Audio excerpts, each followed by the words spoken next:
Some places look ordinary in daylight, but as night falls, they reveal their true nature. A barren field, stretching endlessly under the sky, silent, empty, lifeless. But what if I told you it's not empty at all? What if something watches from the darkness, something that does not belong to this world? Tonight, we bring you a story of fear, of those who vanished without a trace, and of a shadow that moves where no shadow should. This is the legend of the shadow in the fields. There exists a field on the outskirts of a small, forgotten village. To an outsider, it looks just like any other stretch of land, tall grass swaying in the wind, a lonely scarecrow standing in the middle, watching over it. But the villagers know better. They call it Puton Ka Maidan, the field of spirits. No one steps into that field after sunset. No one dares. They say that when the wind stops blowing and the air turns deathly still, something begins to move among the stalks. Something that does not make a sound. Something that does not leave footprints, but watches. The elders warn. If you see a shadow move in the fields, run. Do not look back. And whatever you do not let it follow you home. It began with a young farmer named Raghav. He was a hard-working man, newly married, with dreams of expanding his land. The villagers warned him to stay away from the cursed field, but Raghav laughed. "Ghosts don't exist," he said. One evening, as the sun dipped below the horizon, Raghav was still working in the field, gathering his last bundle of crops. That was when he noticed it. A shadow, long, thin, moving against the direction of the setting sun. At first, he thought it was his own, but then it moved, closer. The wind died. The crickets stopped chirping. An unnatural silence spread across the land. He turned, expecting to see someone standing there, but there was nothing, just the scarecrow, still and lifeless, its stitched face grinning at him. That night, Raghav never came home.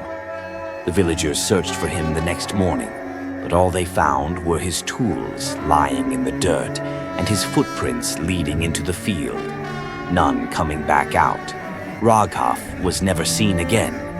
After Raghav's disappearance, the villagers began hearing whispers in the night. Low, hushed voices drifting from the fields. The new moon nights were the worst. People reported seeing a dark figure standing in the middle of the field, blending with the shadows, watching them from afar. Cattle refused to graze near the land. Stray dogs howled at nothing.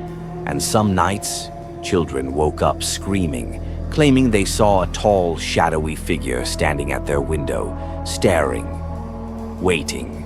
And then, more people began to vanish. A shepherd, searching for a lost lamb, entered the fields at dusk. He never returned. A group of travelers, unaware of the legend, set up camp near the land. The next morning, their belongings were found untouched, but they were gone. Not a single footprint leading away. The villagers knew the shadow had taken them, but where did the shadow come from? What cursed this land? The elders tell a story, a tale from over 100 years ago, when this land was not abandoned but filled with laughter and life. There was a man named Pyrav, a cruel landlord who owned these fields. He forced the villagers to work under the scorching sun, never letting them rest. He punished those who refused, making them disappear. No one knew where he took them, but whispers spread that the soil of these fields was mixed with their bones. One stormy night, the villagers had enough. They cornered Pyrav in the fields and beat him to death. His body was left in the open, and as the storm raged, lightning struck the land. When the sun rose the next morning, his body was gone. The villagers thought the storm had washed him away. But then, the disappearances began, and soon the shadow appeared. Some say Pyrav's soul never left, that his rage turned into something else, something inhuman, a creature of darkness, lurking in the very fields he once ruled, waiting for the next unfortunate soul to step too close. The last known encounter with the shadow happened just a few years ago. A young man named Arjun, a skeptic, decided to test the legend. Armed with a flashlight and his phone camera, he entered the fields at midnight, laughing at the stories. His friends waited outside, listening to his voice through a live call. He walked further, brushing past the tall grass, until he reached the scarecrow. "See? Nothing but an empty field," he said. And then the line went silent. His friends called out his name, but he did not respond. The phone was found the next morning, lying near the scarecrow, still recording. The footage showed Arjun staring at something off camera. His expression changed from amusement to confusion to sheer terror. The last thing the camera captured was his shadow separating from his body and walking away. Arjun was never found. The shadow in the fields is still there, waiting, watching. The villagers have long since abandoned the land, leaving it to whatever lurks within. Those who pass by claim they still hear whispers drifting in the wind.